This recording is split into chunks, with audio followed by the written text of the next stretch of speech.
In the busy city of Lagos, where dreams rose as quickly as the sun and disappeared just as fast, there lived a young woman named Isabella. To the world, Isabella was known as one of the richest young women in the city. She was the only daughter of Chief Raymond, a billionaire businessman whose name opened doors in banks, companies, and even government offices. After the sudden death of her father, Isabella inherited everything: mansions, companies, luxury cars, and enough wealth to live 10 lifetimes without working a single day. She was beautiful, educated, elegant, and powerful. But for all the riches she had, there was one thing she lacked: peace in love. Every man who came near her seems to love her money more than they loved her heart. Some praised her beauty but secretly admired her bank account.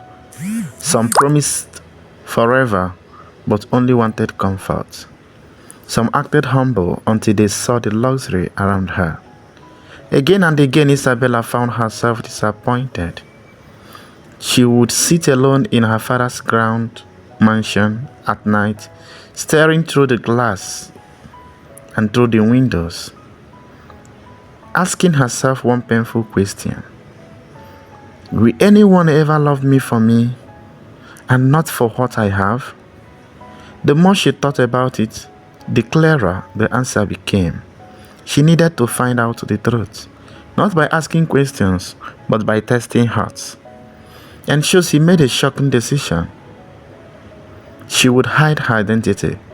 She would leave behind the expensive clothing, the luxury cars, and the billionaire lifestyle, and become someone nobody would look at twice: a pure water seller. Her best friend, Amara, thought she had lost her mind. You selling sachet water on the street? Isabella, people will think you are mad. But Isabella only smiled. Let them think so. I want to know who will respect me when I have nothing. The next week, everything changed.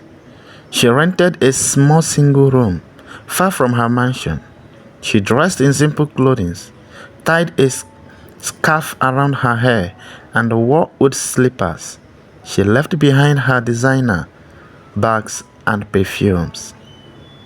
Every morning she carried a cooler of pure water on her head and stood by a busy roadside near a bus stop. At first it was difficult. The sun was harsh, the insults were real, the struggle was humbling. Some people shouted at her rudely, some men mocked her, some customers refused to pay complete money. For the first time in her life, Isabella tasted the bitterness of survival. And strangely, she felt alive. She saw life differently. She understood pain differently. She respected ordinary people more deeply. Then, one afternoon, she met him. His name was David. David was not rich. He worked as a mechanic in a nearby workshop. His hands were always stained with engine oil, and his clothing carried the smell of hard work. But his eyes were kind, and his words were always respectful. Unlike others, David never mocked her. Whenever he passed, he greeted her warmly. "Good morning, sister." Sometimes he bought pure water even when he clearly did not need it. Sometimes he would simply ask, "Have you eaten today?"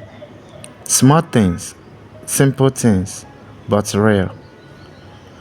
One rainy evening, business was bad. People rushed home, and the road became almost empty. Isabella stood under a small shade, trying to protect her cooler from the rain. David appeared holding an umbrella.